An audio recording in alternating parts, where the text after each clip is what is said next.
This is the tragedy of the Texas school bus. A quiet road in Hays County turned into a place of death. A crash that killed a child and changed how a community looked at safety forever. In the rural south of Austin, yellow school buses travel narrow highways every day. They pass long stretches of road shared with heavy trucks and construction vehicles. The system is simple: one lane each way, no divider. Drivers rely on attention and luck.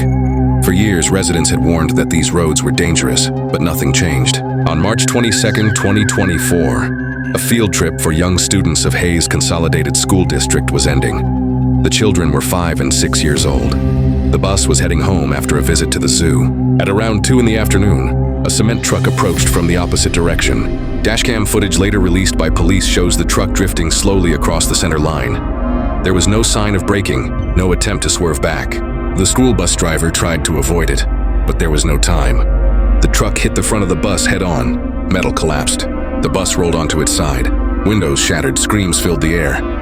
Inside, children were thrown from their seats. Backpacks scattered across the floor.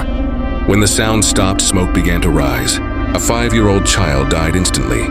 The driver of another car was killed too. Several others were seriously injured: teachers, children, and the bus driver himself. Rescuers arrived minutes later, finding toys, shoes, and pieces of the bus strewn across the road. A man driving behind the bus captured the crash on his dash cam. He said quietly to reporters, "The truck came from nowhere.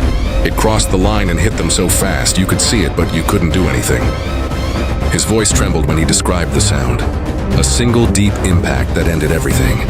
The next morning, the small town gathered for a vigil.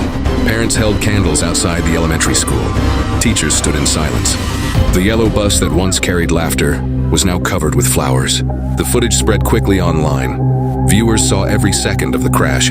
For many, it became too painful to watch. Officials promised tighter rules for heavy trucks and better protection for school transport. But promises cannot erase the image. A truck crossing a line, a bus full of children, and one small body that never came home. It was just a short road between the zoo and home. But on that road, time stopped. A child's voice disappeared into the sound of crushing metal. The dashcam kept recording, silent, steady, unforgiving. And in that silence, Texas was reminded how fragile life can be.